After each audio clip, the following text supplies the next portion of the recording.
Assembly, our top stories for you. The search goes on for survivors of the Indonesian tsunami. 373 people are now confirmed dead, more than 100 still missing. Teams from the military and the search and rescue teams are here clearing away the rubble to make way for what will be a slow rebuilding process here. There are fresh warnings another killer wave could hit coastal areas as the Anak Krakatau volcano seethes and threatens. The American market meltdown continues as President Trump launches a fresh attack on the U.S. central bank. Kevin Spacey is charged with sexually assaulting a teenager at a bar in Massachusetts 2 years ago.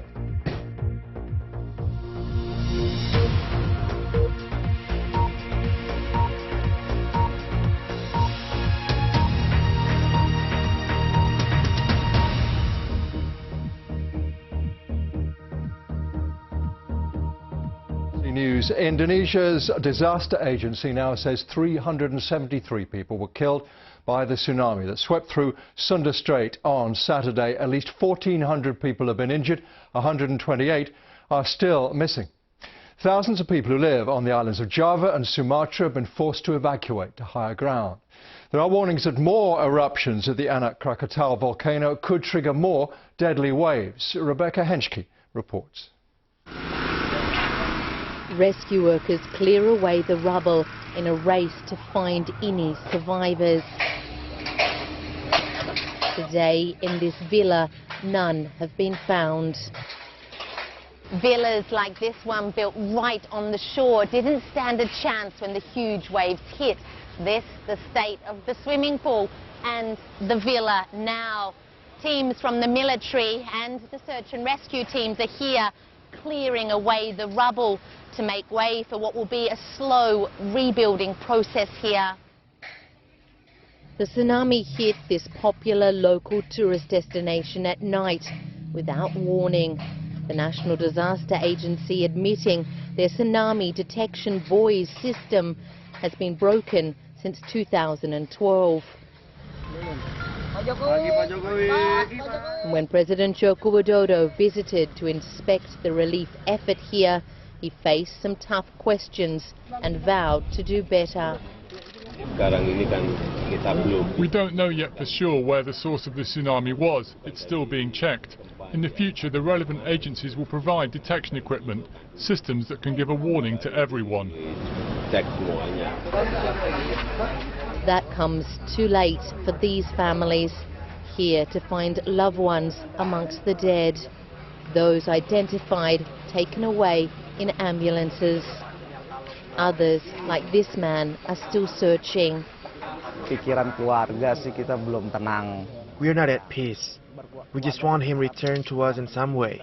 We are preparing ourselves to accept the worst. The vocalist of the band 17 that was performing on stage when the tsunami hit is here to put his wife to rest. Posting this video on social media, he says, "We're traveling again together, my love."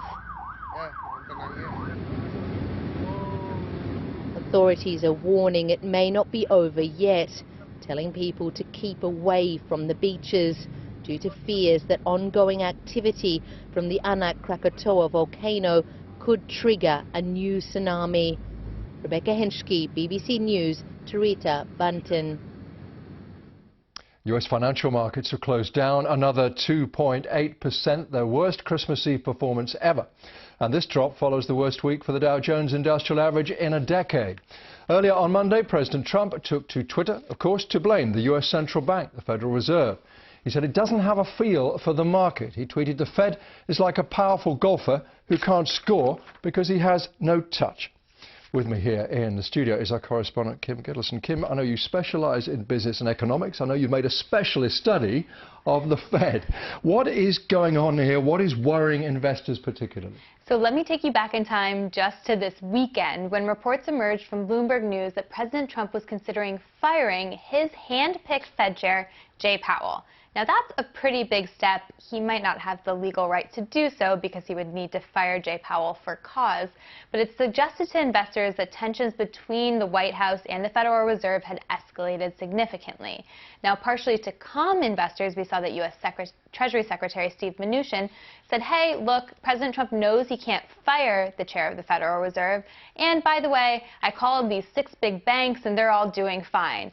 And that really worried investors. They were like, why is the U.S. Treasury Secretary telling us that the American banking sector is fine? What does he know that we don't know? And that's one of the things that led to the sharp sell-off that we saw on Christmas Eve. So what do you think is likely to happen next? There are a couple of things that are driving these market slumps. One of them, of course, is the tension between President Donald Trump and the Federal Reserve, but there are a lot of other factors at play as well. So one thing, of course, is that the U.S. government is currently shut down. It's the 3rd one this year, which suggests that Washington political dysfunction isn't getting better.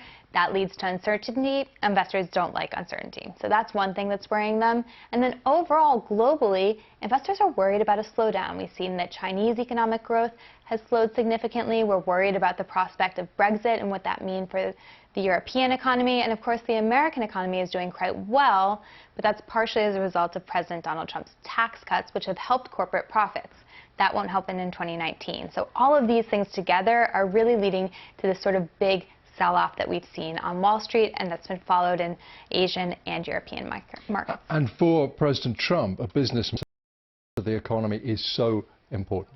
It is, but I do want to mention, we often talk about this, the stock market is not the economy. Now, President Donald Trump often says that his performance is pegged to what happens on Wall Street. I would say that many investors, many analysts would say, well, we really want you to peg your performance to the American economy. We want to see that overall the economic performance is healthy, that it's sustainable. And I think that's one thing that's underlying these investor concerns because, look, the Federal Reserve is raising rates because it feels it can do so, because the American economy is so strong.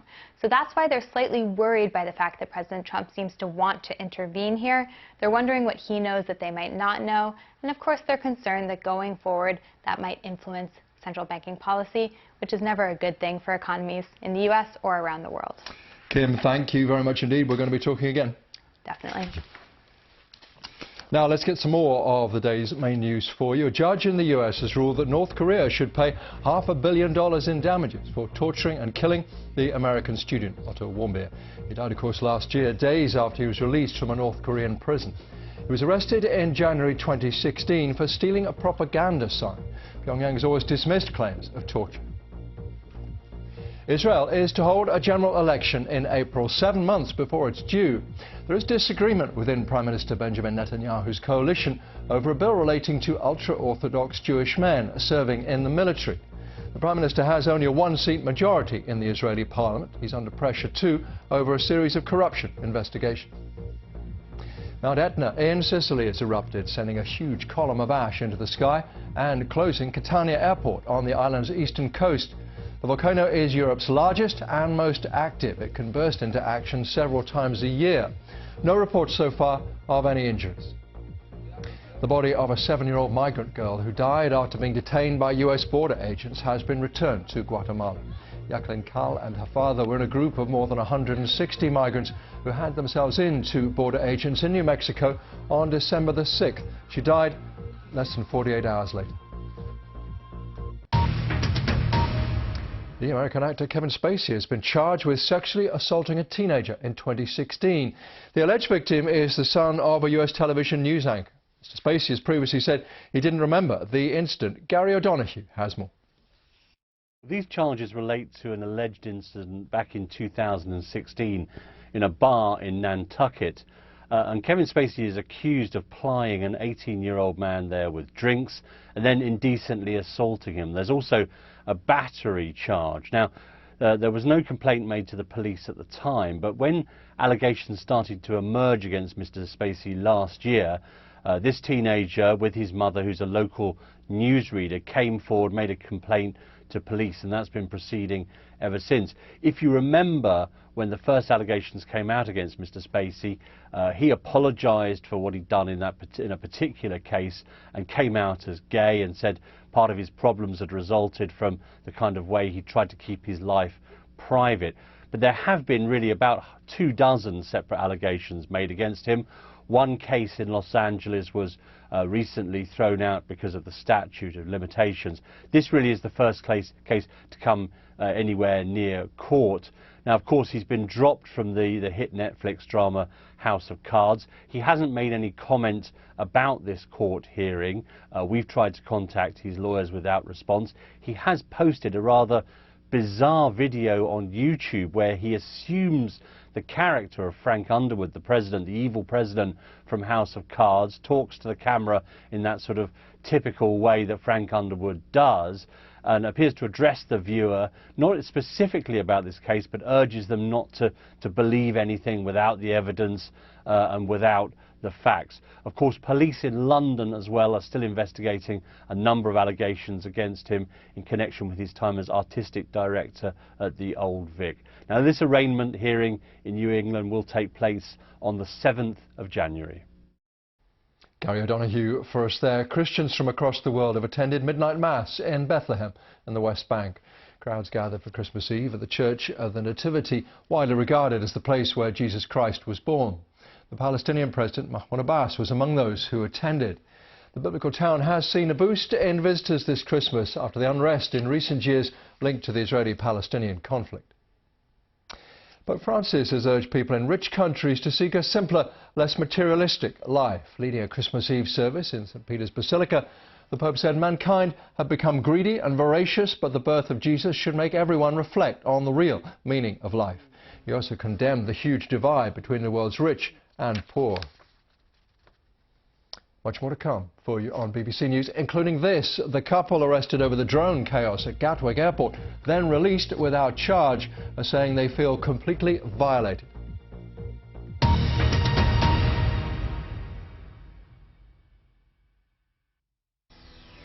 The world of music's been paying tribute to George Michael, who's died from suspected heart failure at the age of 53. He sold well over 100 million albums in a career spanning more than 3 decades. The United States troops have been trying to overthrow the dictatorship of General Manuel Noriega. The Pentagon said that it's failed in its principal objective, to capture Noriega and take him to the United States to face drugs charges. The hammer and sickle was hastily taken away. In its place, the Russian flag was hoisted over what is now no longer the Soviet Union, but the Commonwealth of Independent States. Day broke slowly over Lockerbie, over the cockpit of Pan Am's Maid of the Seas, nose down in the soft earth. You could see what happens when a plane 8 stories high, a football pitch wide, falls from 30,000 feet. Christmas has returned to Albania after a communist ban lasting more than 20 years. Thousands went to midnight mass in the town of Shkodra, where there were anti-communist riots 10 days ago.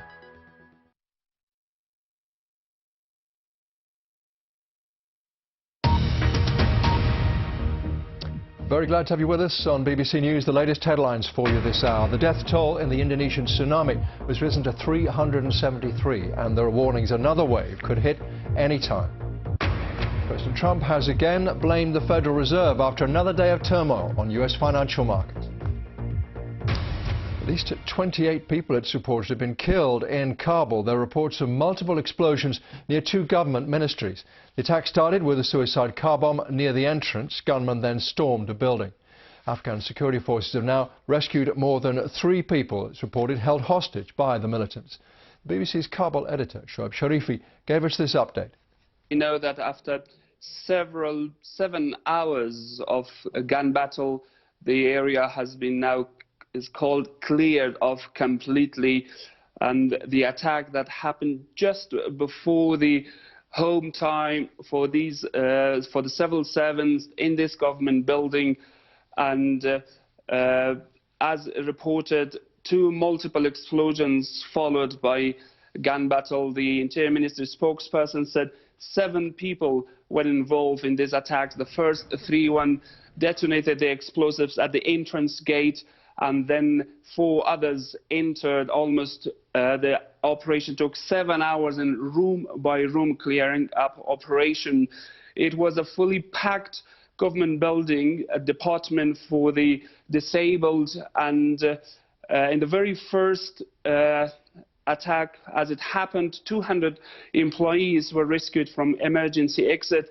but 350 others. In fact, it took 7 hours until they were safely taken out of the building. During the attack, in fact, the people who were trapped, they had taken refuge into toilets, into basements, into corners, and 2 of those people who were caught there contacted me and said how terrified they were. In these buildings, there were children, women, and some people who were customers of this department had referred that day. In fact, the attack shocked Kabul residents. In fact, after some few weeks of quiet, this happened right in the heart of the city, not very far from the presidential palace and Ministry of Defense. In fact, after quite some months, this is the first car bomb attack, because a few months ago the Interior Ministry introduced several layers of checkpoints and K9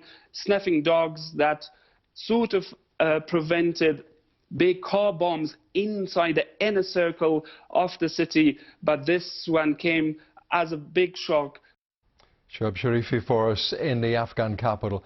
The former Prime Minister of Pakistan, Nawaz Sharif, has been sent back to jail under a fresh corruption conviction. He was found guilty of having overseas property investments beyond his declared sources of income and sentenced to 7 years in prison. He was released on bail earlier this year when a different corruption sentence was suspended. The couple who were arrested on suspicion of causing the grounding of flights at Gatwick Airport last week have said they now feel completely violated. Paul Gate and Elaine Kirk were released without charge. They had been linked to the operation of drones near the airfield, but today they made a public statement criticising the way they've been treated by the police and newspapers. Richard Lister reports. It was 3 days of chaos. 1,000 flights cancelled or diverted. The Christmas plans of 140,000 passengers spoilt by suspected illegal drone flights over Gatwick. Police made 2 arrests. Elaine Kirk and Paul Gate were eventually released without charge, cleared of any involvement. But they came home to find their names splashed across some of the Sunday papers, along with their photos, details of their private lives, and some critical commentary. Today they responded. As you can probably imagine, we're feeling completely violated. Our home has been searched and our privacy and identity completely exposed. Our names, photos and other personal information has been broadcast throughout the world. We are deeply distressed, as are our family and friends, and we are currently receiving medical care. Their experience has raised concerns about the coverage. Some parts of the press have dealt with this case appallingly. Following a recent change in the law, you're no longer able to name people who've been merely arrested before they've been charged. And even if you do, you're not allowed to vilify them in the way that these people have been vilified. Sussex police confirmed they didn't release the names of those arrested. They're still investigating what they say were multiple confirmed sightings of drones. Life has now returned to normal at Gatwick, but not for the innocent family caught up in this inquiry. Richard Lister, BBC News. In Hungary, the national populist government of Viktor Orban is attempting a drastic solution to the problem of homelessness. It's made it illegal. Since the law came into force in mid-October, a dozen people have been prosecuted. Nick Thorpe sent this from Budapest. Outside an overnight shelter in Budapest, 20 men wait in the cold street, hoping for a bed. They're let in one by one. There are 3 dormitory rooms in this basement. It's cramped, it smells bad, but it's warm and they get a chance to wash and eat. Since the new law came into force, the numbers seeking shelter here have gone up. They had to come to one of the homeless shelters of Budapest to show up and say that we would like to sleep inside because the police told us. And that was one of the results of this law. So you think it's having a positive effect? Yes, definitely. In the real world, this is the consequence. But there's not enough room at this particular inn, and these men were turned away. There's not enough cheap or social housing in Budapest. Even if you get into a shelter, your chances of ever finding a flat are close to zero. Those still trying to sleep rough play a cat-and-mouse game with the police. Until October, underpasses like this were always full of homeless people. The smell and the mess stung the government into action. The new law passed, the police moved in. In theory, they can arrest them. In practice, they mostly just move them on. Some of these people were forced to seek out more hidden places where they wouldn't be found by the police. And that can be dangerous because then not only the police but also pedestrians of goodwill and outreach workers or street social workers are less likely to find them. While the new law has driven some of the homeless into shelters, others have taken to the back streets. I thought of moving on, then decided not to. The police don't disturb us here. I stayed. If they come for me, maybe I'll just go someplace else. Outside the system, there is no chance to help them. Then they drift away. That's why the first step is to integrate them. So police, it's not a police issue.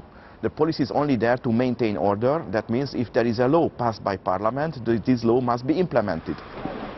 Secondary school pupils take part in a homeless tour of the 9th district. The tour guide, Jozef, is homeless too.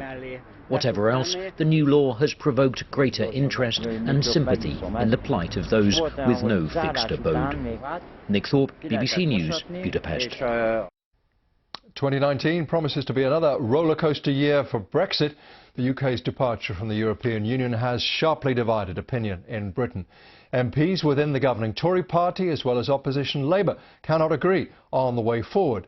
So what do people outside the UK think of it? We talked to the foreign correspondents reporting on Brexit.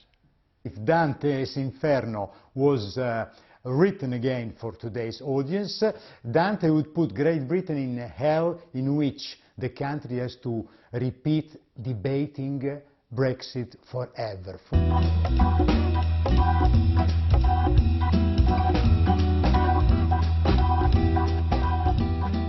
There was a lot of shock and surprise to leave the European Union, but I think there was also a sort of assumption that Britain, as a very sophisticated, smart country, would navigate its way through this. Some people think, has it happened yet? Good riddance, goodbye. Another stream is skepticism. They're never going to do it. Real sadness. I think, of course, yeah, impatience and bemusement, and why is that all going on? Everybody loves Britain, they love Scotland, they love London, they love Cornwall, they see all these films about Cornwall, and Harry Potter, and Cambridge and Oxford. There's some who welcomes Brexit and think that actually that UK should join the EEA, and that is great news. Like now we get a new member to our club and that will make us kind of stronger together. Some Norwegians will be scared that Norway would lose their voice within the EEA because UK is a bigger country. There was a trio of big nations in Europe, Britain, France and Germany. Now it's left to France and Germany. France and Britain are the closest military and security partners. It will continue after Brexit. I mean, so many Germans watch actually Prime Minister's question, and they are absolutely, they find it fantastic how they are shouting at each other, but in this such a educated, sophisticated way. That's why I think there is bemusement or even irritation about the fact that this very parliament is suddenly falling apart. Nigel Farage obviously has some recognition because of his role in the Trump campaign, because he does some broadcasting in the US. Boris Johnson, I think, did establish some profile. People are really aghast at what is happening here in the political circle and fighting like school children. Italian politics is so chaotic. When they look at Brexit debates in Parliament, they don't consider it particularly, scary or crazy. There's been a lot of talk about Ireland getting above its station. There's a sense sometimes amongst Irish people that maybe British politicians who say those kind of things simply don't understand Ireland. I'm ready to bet nobody in Italy knows what the backstop is. They will probably say, I think it's a baseball position or maybe a new tactic that you play in football. People don't know how likely that hard border is. But you have to remember, this isn't just a practical thing, this is also a very emotive thing for people. There are generations on both sides of that border who have been scarred by the events that have happened within the last 20, 30, 40 years. Americans instinctively like the UK and they would like to have a close relationship. Italians have such a love story with Britain. They want to be able to come to this country to visit as tourists. They want to study. The UK universities are full of Italian students. This love story will not end, of course, with Brexit. No matter what happens, Britain is part of Europe. We'll see how it all pans out pretty soon. Just finally, as you decided what to do around Christmas Day, I would guess it involved being around family or friends. So spare a thought for Joe Doherty, Scout leader from Hampshire in England. He's enjoying his Christmas in one of the most remote places on Earth, the Antarctic Plateau. He hopes to ski to the geographic South Pole, returning under wind power by kite ski to Hercules Inlet. On Christmas Day, Joe and the rest of the team will be 27 days into their journey. That's it for now. Thanks so much for watching.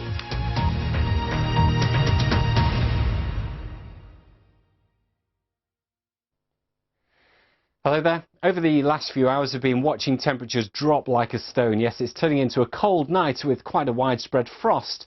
Out to the west we've got a lot of cloud showing up on the satellite picture as well. With that, southerly winds dragging up quite a lot of moist air, bumping into that cold air over the UK is a good combination for some fog. And the Met Office have already issued a yellow weather warning for patches of fog within this yellow weather warning area that covers a good part of England. And with visibility dropping below 100 metres in places, the fog will bring some dangerous or hazardous driving conditions out and about on Christmas Day. So if you're planning a journey to visit friends or family, please leave a little bit of extra time and let's make sure everyone arrives safely. Now, aside from the fog, it's going to be a cold start. As I mentioned, a fairly widespread frost, lowest temperatures across eastern Scotland. In the north and west of Scotland, we've got a weak weather front bringing a little bit of rain for a time at Christmas Day. That should tend to clear away. We'll be left with mainly cloudy skies across the west. Could be thick enough for an odd spit of light rain or drizzle just about anywhere, but it is a mainly dry day. Coldest across eastern areas after that colder start to the day. With a lot of cloud around, temperatures will be slow to rise, and indeed there could be some fog patches that linger all day. Into Boxing Day, we've got a weather front pushing into the northwest of the UK, bringing some rain to northern and western areas of Scotland. But away from that, with more cloud around, it shouldn't be quite as cold a start to the day on Boxing Day. Temperatures typically above freezing, 6, 7, 8 degrees Celsius for a number of us. But as we go through the day on Wednesday, Boxing Day, yeah, it's going to be another cloudy day. There's that rain then across the north and west of Scotland, with the breeze picking up here as we go through the afternoon. Further south, we may well see a few breaks in the cloud coming up into southern parts of England, so the skies might well brighten up here.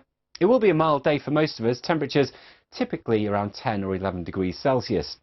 Now we'll take a look ahead into Thursday, which is the day after Boxing Day, if you're struggling with your days. It's going to be another pretty cloudy day, and again there could be a bit of rain in Scotland, not amounting to too much, it has to be said. A greater chance of seeing some sunshine coming up in the south, but here we could start the day on a locally cold and frosty note, and those temperatures not quite as high, 7 or 8 degrees Celsius England and Wales fairly typically, still pretty mild there for Northern Ireland and Scotland. Now I have to say, I'll give you the forecast for the rest of the year, and for most of us it's going to stay pretty quiet, and that includes in the run-up to New Year's Day. That's your latest weather. Bye-bye.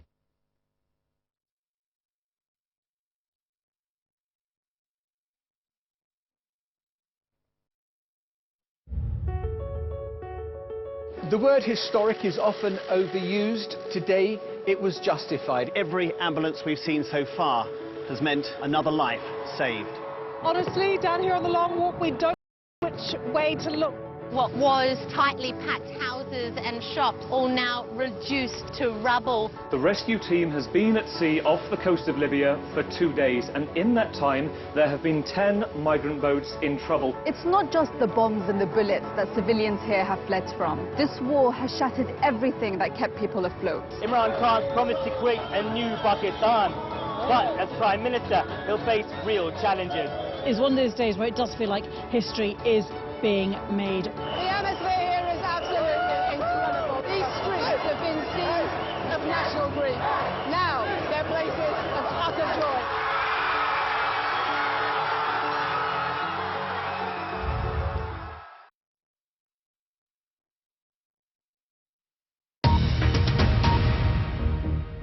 Latest headlines for you from BBC News. The death toll in the Indonesian tsunami has risen to 373 and more than 100 people are still missing. Rescue workers are still searching for people trapped in the wreckage and there are fears that a big wave could hit any time. US financial markets closed on the worst Christmas Eve trading day ever. President Trump has blamed the Federal Reserve for the state of the country's economy. Senior Democrats have launched an attack on Mr. Trump, accusing him of plunging the country into chaos. The American actor Kevin Spacey has been charged with sexually assaulting a teenager in 2016. The alleged victim is the son of a US television news anchor who first made the allegations last year. She said the actor had bought her son drinks in a bar in Boston before groping him. Spacey has previously said he didn't remember the incident.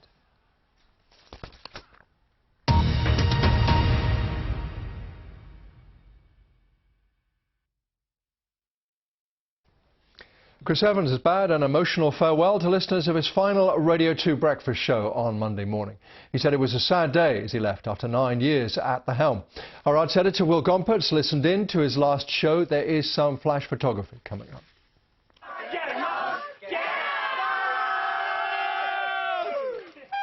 Ta-da! And with that, Chris Evans signed off for the last time as host of Britain's most popular radio show. He took it over in 2010 from a broadcaster who was an inspiration to him, the late Sir Terry Wogan. He said, because he was such a wise guy, he said that there may not ever be a right time to go, but there could be a wrong time to stay. So I'm taking the great man's advice. And the kind of show we wanted to do today was, we really wanted to leave them laughing, not crying, because there's been a lot of tears throughout the show. Hopefully always for the right reasons. But enough now. Happy Christmas, everyone. And there was plenty of laughter, but also at times a very emotional presenter. Most of all, of course, I would like to thank my wife Natasha.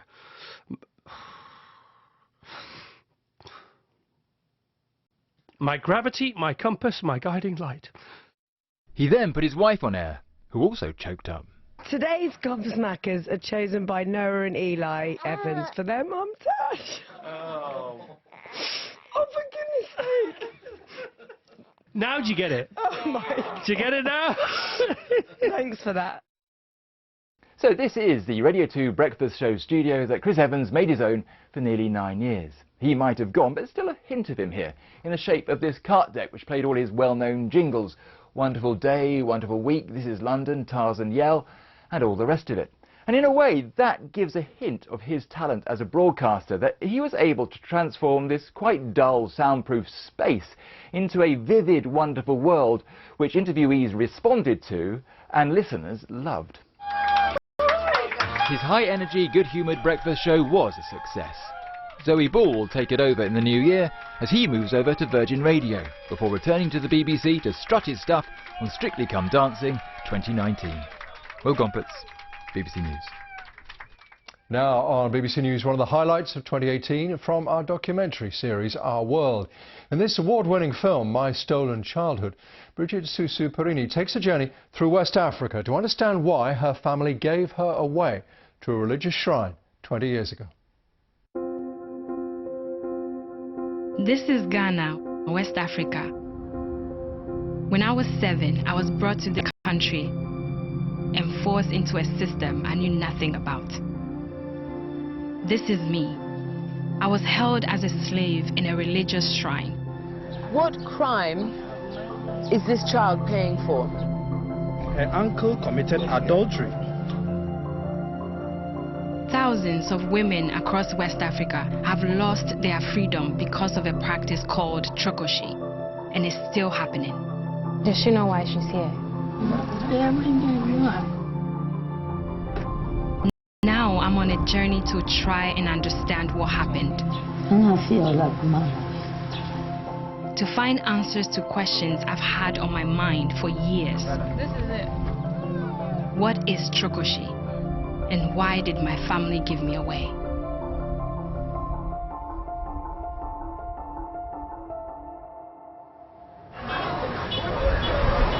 Hey, this is Brigitte. Yeah, you're my Uber.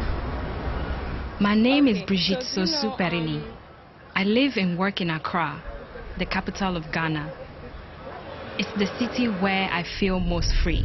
Did you just start it or morning? Since morning. But my first memories in this country are among my darkest. I was trafficked here from my home in neighboring Togo and held in captivity as part of a practice called Trokoshi. You never heard of their belief system, Trokoshi? Yes. It is even practiced in my hometown. And some people are still there. Some girls are still there. Yes, some girls are still there. Trokoshi is illegal and it's not often talked about in Accra. But to my surprise, Richard tells me his own grandmother is living as a Trokoshi. But them themselves that are involved, they are not feeling bad because they believe in the system. This same system robbed me of my childhood. 20 years later, I'm on a journey to understand what really happened. I was told I had to leave home to go and live with my uncle.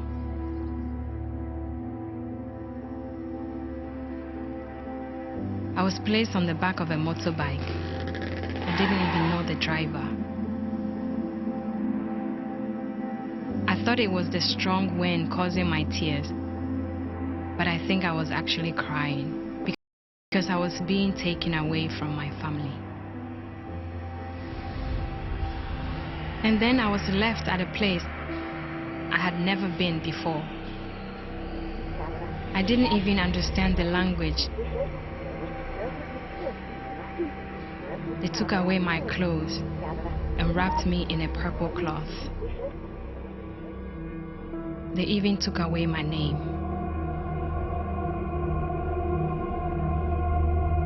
How old is this little girl? 7 years old. Do you know why you're here? In 1997, I was filmed by an American news crew at the place I was being held, a shrine run by a priest dedicated to the worship of deities.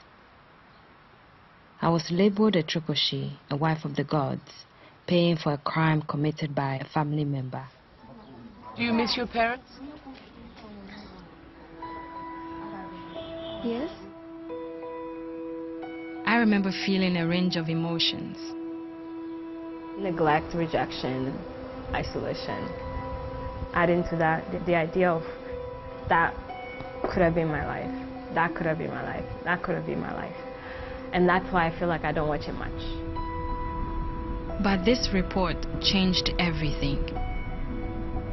With the help of a charity called International Needs, an American viewer flew to Ghana to negotiate my release. His name was Kenneth Perini, and he will become my adoptive father. He took me to the US, where I spent the next 13 years. I was relieved to be out after about a year in the shrine, but there was a huge emptiness that could never be filled. I was still thinking about my Togolese family, my birth family. But it was in my heart, in my mind. I never stopped thinking about them. A few years later, my American dad and I agreed I should go and look for them. The charity that freed me helped me find my village and filmed my return. My family had no idea I was coming. I didn't even know if I'd find all of them alive.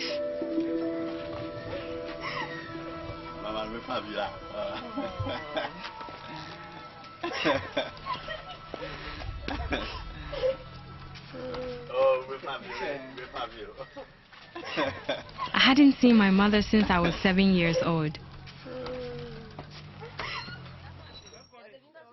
I found out I even had a little brother who I had never met.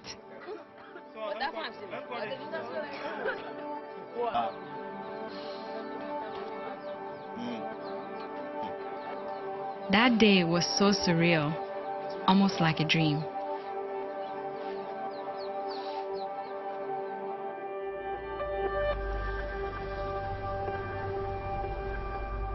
Now that I'm older, I feel ready to explore the cultural background of Chokoshi. It's practiced in parts of Ghana, Togo and Benin by various ethnic groups, one of which is the Ewe. I'm driving into Ghana's Volta region, a large area of lakes and rivers where Chokoshi is most prevalent. So right now we are following Richard, whom I met the first day of the journey.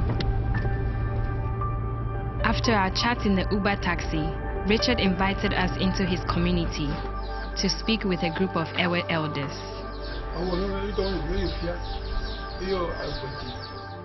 To mark our arrival, they were saying prayers and pouring libation to their gods.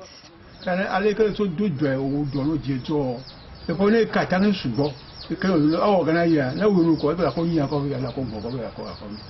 they believe if you offend the gods, they can bring misfortune.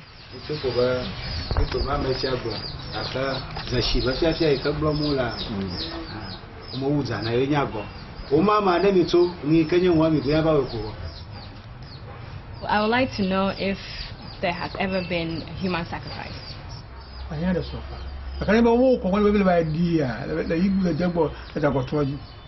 He's talking about Chokoshi, where you are banished from the community to pay for the crimes of your family.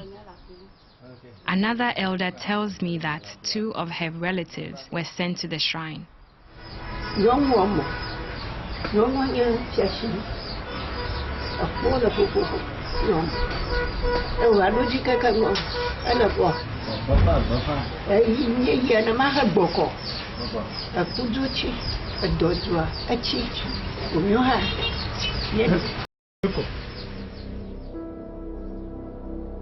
Given this fear of punishment from the gods, I can understand why the Chokoshi practice has survived for over 300 years. But for me, life in the shrine meant no life at all.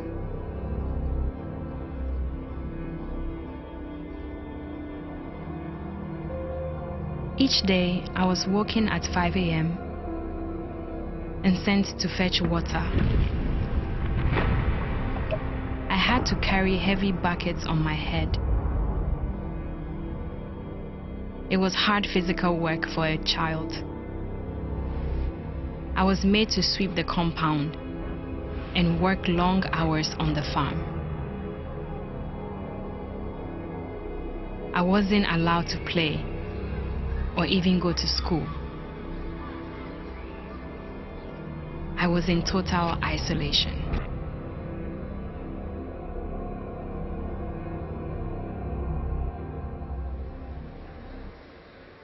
On the campus of the University of Ghana, I am meeting up with Dr. Robert Ame and Reverend Walter Pimpong. They are both experts on the Chokoshi practice. They've spent their lives raising awareness of the abuses that go on at the shrine. For the practice to be consummated, there was a need for the traditional priest to sleep with a virgin girl who comes in. Sexual servitude was common, and many women will bear the children of the priests. I was liberated before puberty, so I didn't have to go through this. But I wanted to know why someone would serve time for another person's crime. If it's believed that they have a right to select any member of their family to serve in their shrine, whether that person committed a crime or not. By the collective principles, they believe they are doing the right thing. When I left the shrine in 1997, there were about 5,000 Chokoshi women and children in Ghana alone. Thousands were liberated and Chokoshi was made illegal in 1998. But no priest has ever been prosecuted, and the practice still goes on. I meet back up with Richard, the Uber driver, whose grandmother is still living as a Chokoshi. Alugba is one of the few who became a Chokoshi after she married and had children.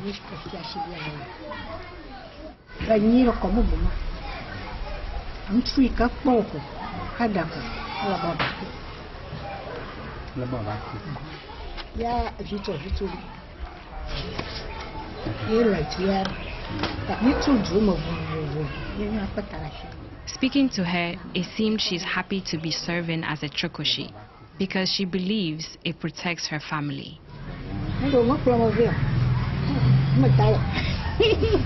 You're fine. Fine.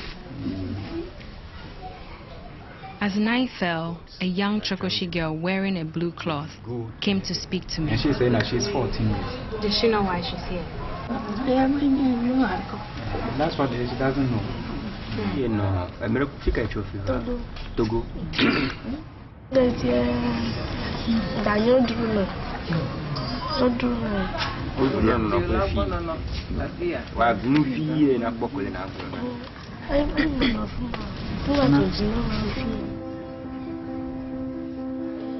I felt sad because she missed her mom.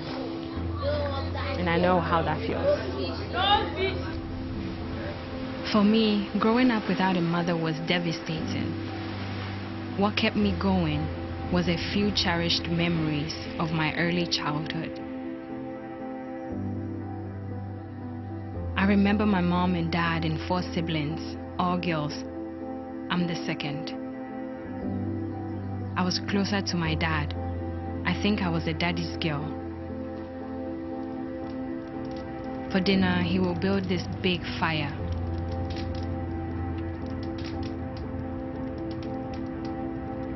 He would dig the ground around it and roast corn, peanuts, sweet potatoes, and yam. It was so good. It was really good.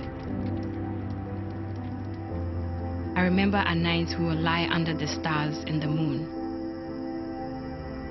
Life was simple.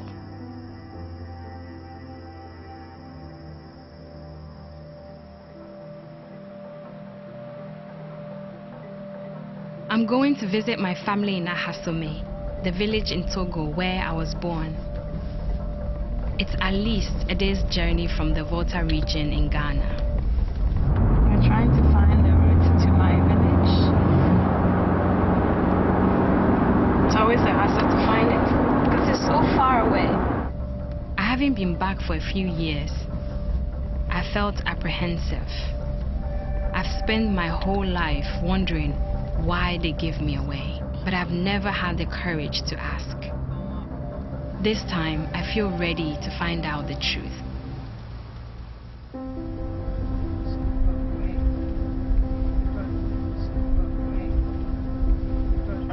This is it. And then you call your brother. This is it. On the right. It's right here, on the right.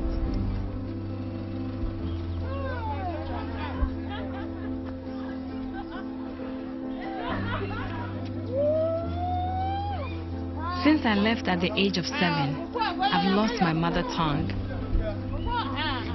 I've visited a handful of times, but I have to use a translator.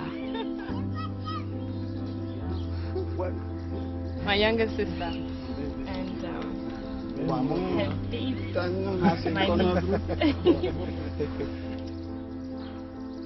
I wanted to speak to my father.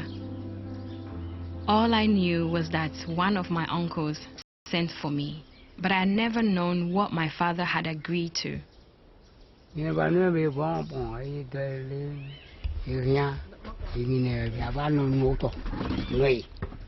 My uncle's house in the capital, Lome, a long way from my village.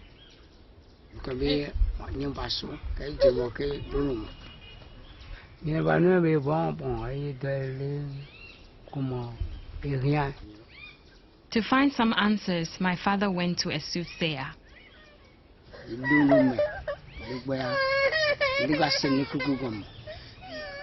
Are you aware now where I was taken? He took me to Ghana, Volta region of Ghana, and I was placed in a shrine. He left me. I was supposed to be there for the rest of my life.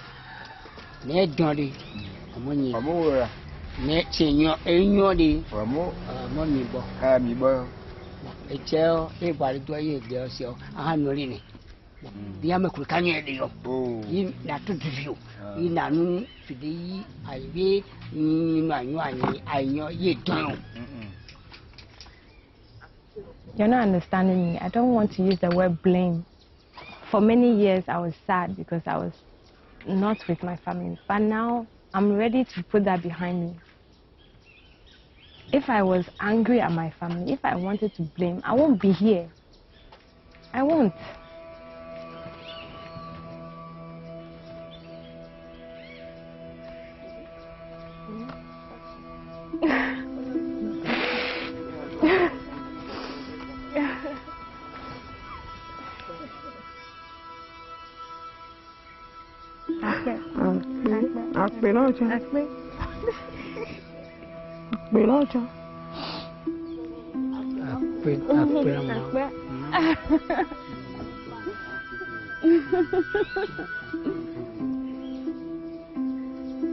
Sometimes it's easier just to carry on with your life, accept the way things are.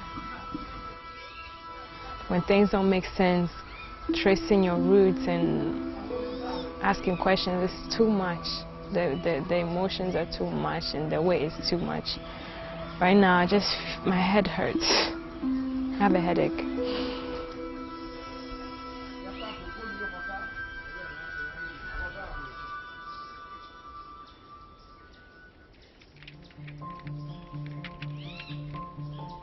Last night's conversation with my dad was really difficult, but I needed to know the truth.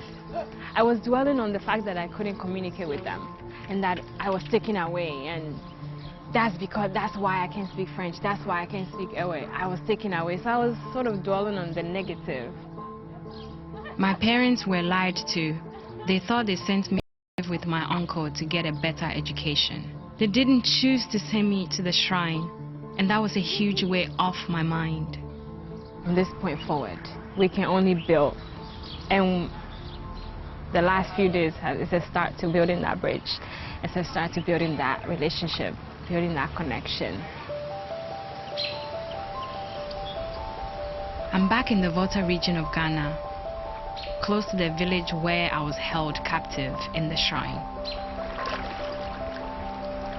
Being here is not easy for me, but feeling the love of my family has given me strength to return. There was a young girl that I was doing the chores with. Her name was Christiana.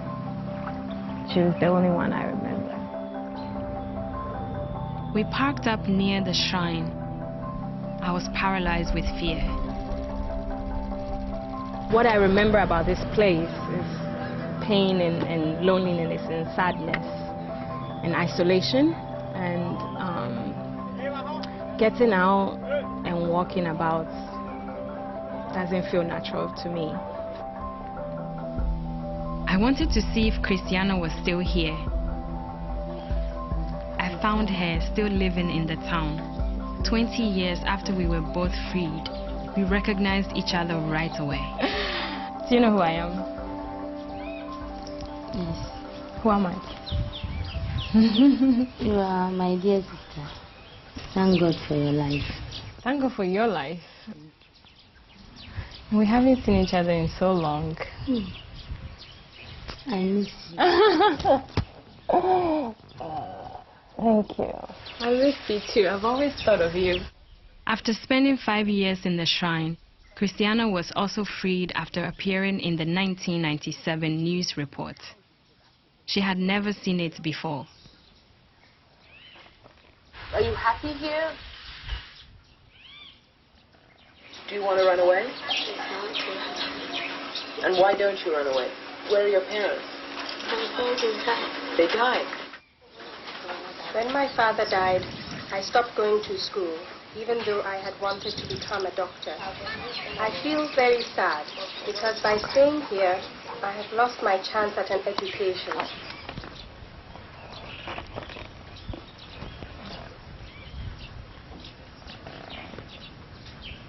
But that's not your life anymore. You're out.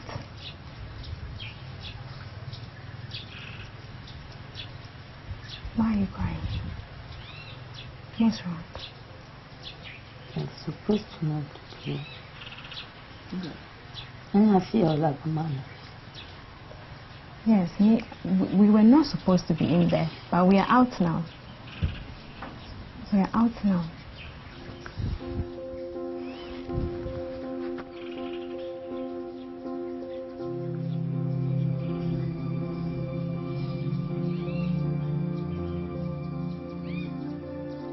It was amazing to hear about Cristiano's life outside of the shrine. I'm free.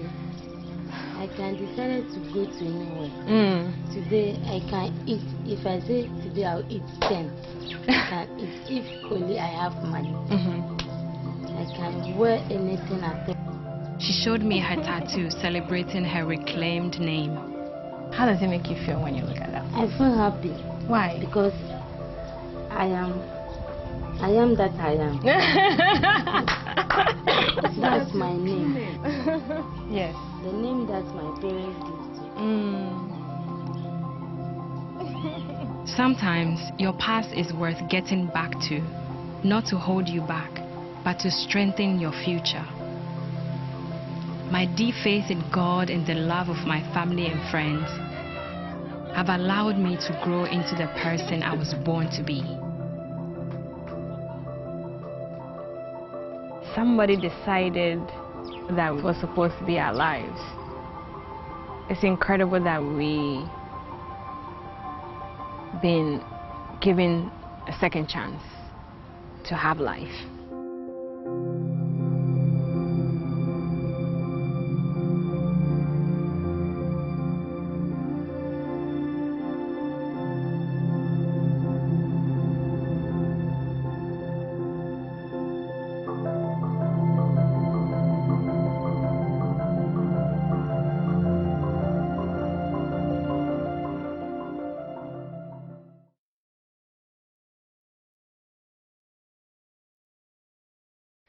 Hello there, the big day's arrived, Christmas Day.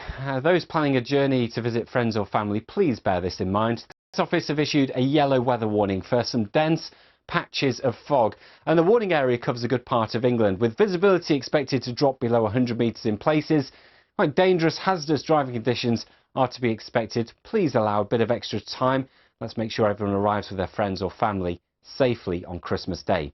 Now, aside from that, it is going to be a cold start as well. Quite a widespread frost across the eastern side of the country in particular. Bit of rain coming around the north and western side of Scotland for a time. A bit of drizzle potentially around the coast and the hills just about anywhere in the west. It's here where the temperatures will be at their highest. A mild day, 11 or 12 degrees. Further east after that cold and frosty start, a little bit cooler. And there will be some areas where the fog patches linger on into the afternoon. And where that happens, it will be particularly cold. The high pressure Boxing Day slips away to the continent. Get a bit of rain for the northwest of Scotland, but otherwise it stays mainly dry.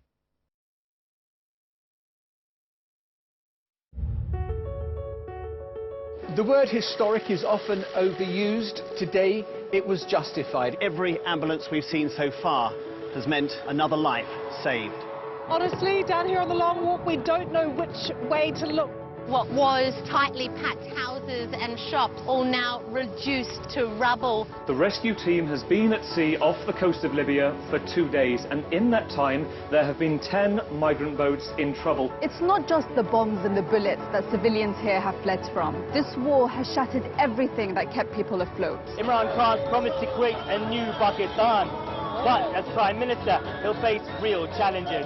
It's one of those days where it does feel like history is being made. The atmosphere here is absolutely incredible. These streets have been scenes of national grief. Now they're places of utter joy.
Very warm welcome to BBC